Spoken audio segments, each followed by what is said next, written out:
साथीहरु, आज चाहिँ मेरो फर्स्ट भ्लग हो कि म आज आलु निम्की बनाउँदै छु अनि आज मेरो सुरुचोटी आजदेखि बनाउन थालेको सबैजनाले हेर्दिन ल। आज आलु निम्की बनाउँदै छु कस्तो हुन्छ ल। लास्टसम्म हेर्नु ल। मेरो आजदेखि सुरु हो। मेरो छोरीहरुले आज छुट्टी भएर आएका छन् छुट्टी मनाउन आलु निम्की खुवाउने। ल साथीहरु अहिले लास्टसम्म हेर्नु ल।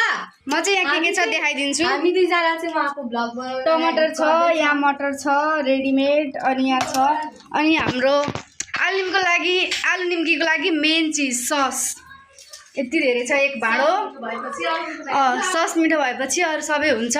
त्यो अब हाम्रो सामान चाहिँ रेडी छ, बनाउने मात्रै बाँकी छ। अब म बनाएको नि देखाइदिन्छु। हाम्रो चाहिँ हजुरी साथी काट्दै हुन्छ। के भन्नुहुन्छ? नमस्कार भन्नु के भन्नुहुन्छ? केही भन्दैन बाबा, केही भन्दैन। कति वर्षको हुनु हजुरले लाग्छ दादा? कति वर्ष हुनुभयो हजुरी? बोल्नु सक्ने आँटेखेरि कति हजुरीले चाहिँ उहाँ बनाउँदै साथी काट्दै हुन्छ। थाहा नै छैन अरे ल। हाम्रो चाहिँ guys, welcome to my new blog. Welcome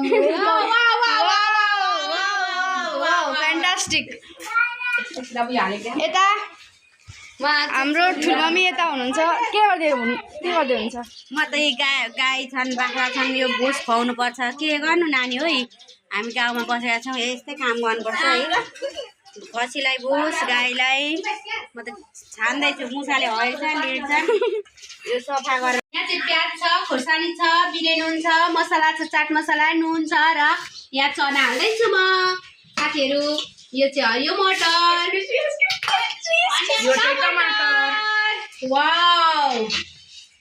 अनि यहाँ अमिलो छ। यहाँ चाहिँ हाम्रो भाइले यो सस लिएर आएको छ। चुकमिलो हाल्ने, चुकमिलो टमाटर चुकमिलो हाल्ने। निम्की लास्टमा हाल्ने क्या? निम्की लास्ट आलु हाल्नु न। आलु अब आलु हाल्नु समाले। हामी चाहिँ धेरैजना मान्छे भएको भएर अलि धेरै छ है सामान। निम्की निम्की पनि आएको छ। हामीले लिएर आएको हो नि फेरि निम्की तीनजनाले। हाम्रो चाहिँ बसाइ यस्तै छ।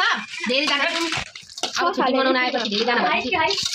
तेल तेल तेल बच्चा त्यहाँ धेरै हेर्दै खाऊ लाग्दो साथीहरु कस्तो मिठो छ। वाउ। ल त आज हामी कति मिठो खाना पाउँछौँ। खाना नभए पनि आलु निम्की चटपटे पानीपुरी भए पुग्छ। आफ्नो शरीरले जतिन्जेल भ्याइन्छ त्यति के भन्छ।